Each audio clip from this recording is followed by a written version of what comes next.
Leta y'u Rwanda ikomeje gushyira imbaraga mu iterambere, imibereho n'ubundi buzima bw'igihugu n'abagituye bijyanishwa n'ingamba zo kurengera ibidukikije. Kuri uyu wa mbere nibwo hakwirakwiye inkuru y'ingamba z'uko kuva mu kwezi kwa mbere kwa 2025 nta moto ikoresha lisansi izaba yemerewe guhabwa ibyangombwa biyemerera gukoreshwa mu gutwara abantu mu mujyi wa Kigali. Icyemezo abazikoresha bavuga ko gihutiyeho bageranyije n'inzitizi bavuga ko zigaragara mu ikoreshwa rya moto zikoresha amashanyarazi. Ntago nagira ngo mfate moto y'amashanyarazi naramenyereye ya essence, kandi nk'ubu hagiye nyikubita nkagenda nkirarira mu ntara cyangwa nkarara nanagarutse, ariko y'amashanyarazi ntago byakora. Habanzwe gushyirwaho amasitasiyo nyine yaza ahagije tu, ku buryo ushobora kuvuga uti bo niba mfitemo bateri nyifashe igeze ku 100 ndayifata n'inkoresha nigera kuri 50 wenda ngura umuriro uhwanye n'uwavuyeho, hanyuma ya bateri nongere nyisige nyine nikomerera.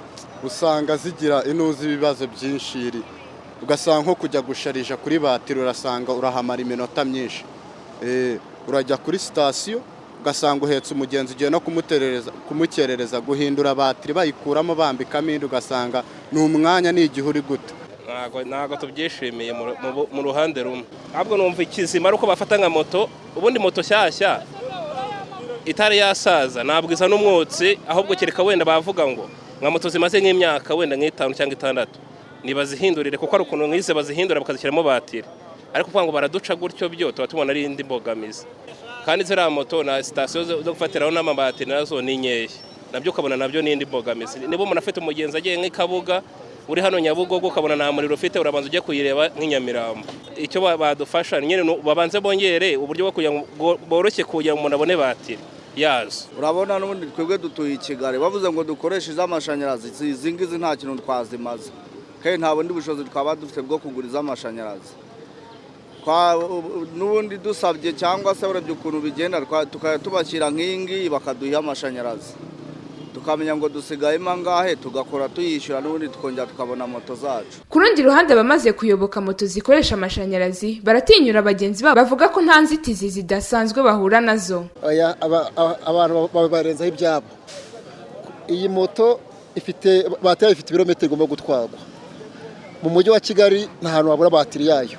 Icya kabiri umuntu yitwaye kuko bajya kuyigwa baraguhuguye, ahubwo ahantu ugiye kujyana umugenzi banza umenye ngo hariyo sitasiyo cyangwa wateranyishwa kunjyana ikanangarura.